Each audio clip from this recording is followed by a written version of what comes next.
Hello mga higala, maayong adlaw, maayong buntag. Welcome back sa akong vlog. Karon adlaw mag road trip ta. Gikan sa Ningbo paingon sa Shanghai. So, guess what? Moagi ta sa usa sa pinakataas pud katulay sa tibuok China, Hangzhou Bay Bridge. O di ba excited? Tara. So, nagsugod na ta.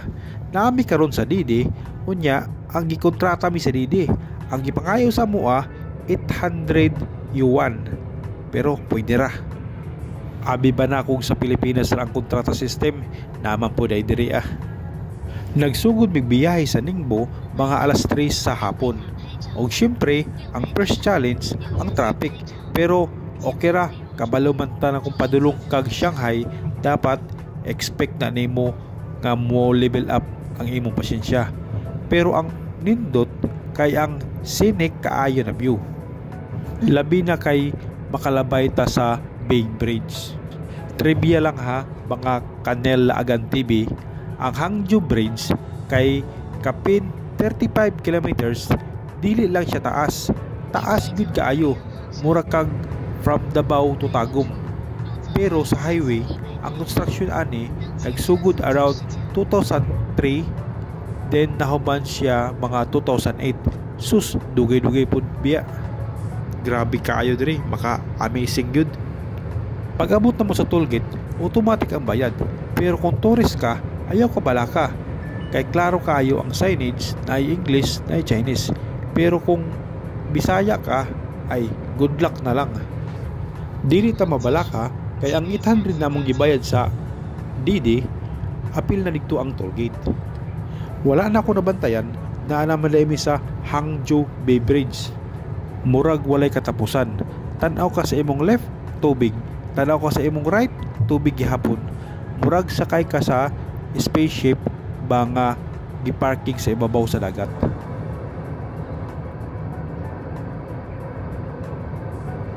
We're in the middle of the ocean.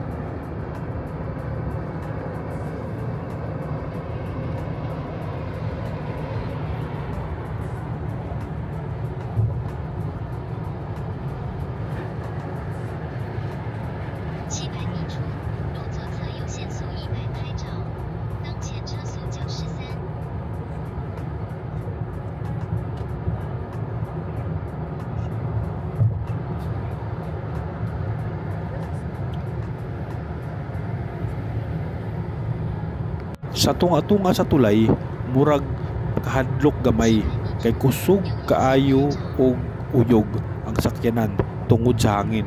Pero safe ra ni siya kaayo. Mga Kanel Laagan TV, kay world class man ang construction diri. Gidesign ni siya para sa kakusog o typhoon o kakusog sa hangin. Mao ni ang engineering marvel ni siya diri sa China. Unya, digto ko na kauna-una, grabe gyud ang kasaban diri sa China. Kay sa una, lisod kaayo mo biyahe between Ningbo ang Shanghai. Karon, thanks to the bridge, mas paspas ra kaayo.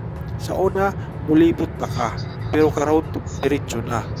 Murag lesson learned pud ni ba sa kinabuhi. Kung naa kay bridge, ayon na paglibot-libot. Ang cool pud diri sa tulay, kay naa siya rest stop sa tunga. Murag island nga gitukod sa tunga sa tulay, pwede ka mohunong mukaon or mag-coffee, pero this time street drive lang mi. Basin sa sunod na lang hinuon para ma-full experience gyud. Bridge in the world.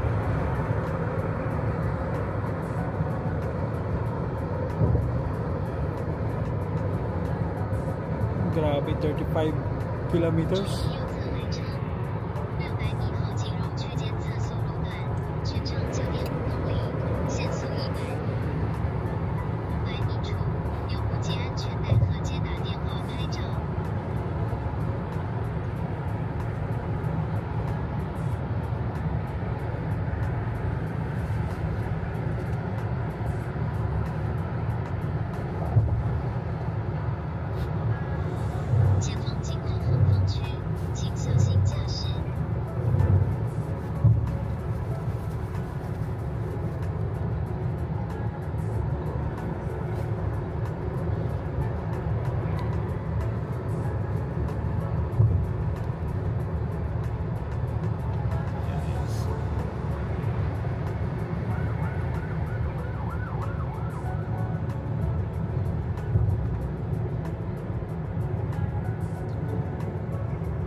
公交车里不属于市中心吗？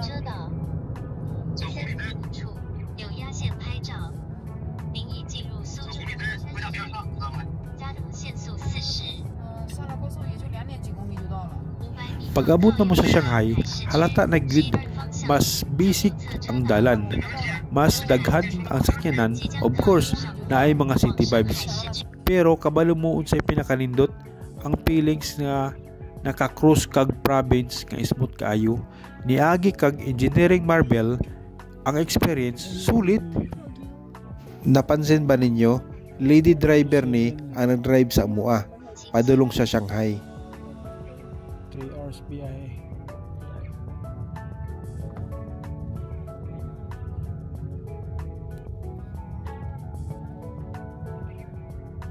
Oh, may Starbucks malapit sa hotel. Hey, very good. It's also good.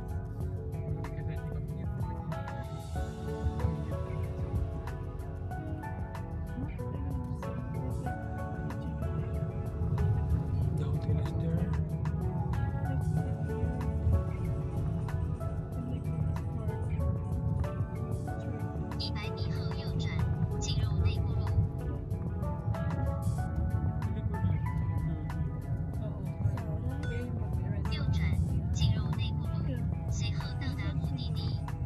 Mira, Resendong.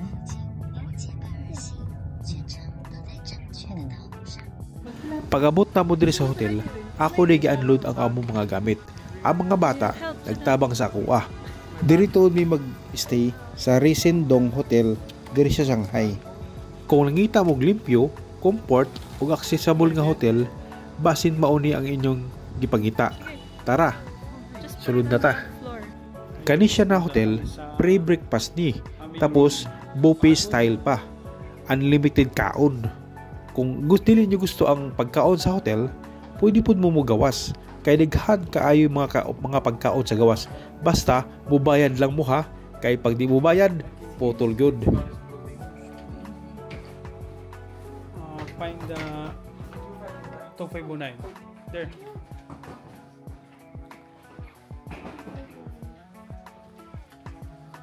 Naghanap pa kami ng aming room.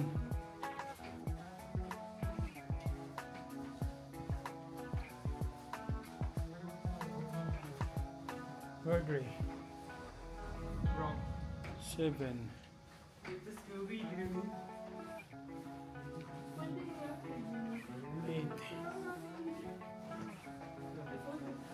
Ang nakanindot ani, ang lokasyon. Oh, wow. Doon ra ni siya sa metro station. Nice. Mga 5 to 8 minutes ang lakaw. 509. Pwede ra bumuadto sa mga tourist spot like The Bund, Nanjing We're Road in the or Disneyland Shanghai 25th floor. kung magmetro lang. So, Grabe, sa palibot amazing daghan dito, po guys, mga kapilian Wow, may kapag mall kaon dyan, na ay mga locals, restaurant, milk shop o convenience store. Padulong na mi karon sa among room. Honestly, wala gid mi nagdahom nga ni siya kakusi. Pag open pa lang namo sa pultahan sa room, boom, welcome kaayo ang ambience. Ang bed, hala, kahumok. Murag dili kaganahan mo lakaw inig tulog. Nindot sa bang lightning, dili sakit sa mata. Kusi gyud siya ba? Perfect kung gusto ka mag-relax after sa lakaw-lakaw diri sa syudad. Yeah. Hi guys, nandito na kami sa room namin. Kapagod. Ito yung room namin. Oh, sunset pa talaga oh. That's a red moon, that's a sunset. No, I'm not looking down. That kid is I'm not looking down. Dad, I'm not looking down. Mama, no. Kung naamoy plano mo anhin mo diri, considered yun ninyo ni. Especially kung budget friendly Tapos yung lang guys, yung mo pero gusto mo og quality stay. Ayaw kalimot pag-like, comments, ug subscribe para sa daghan natong travel story and tips ha. Kita-kits sa sunod na vlog. Amping mo tanan.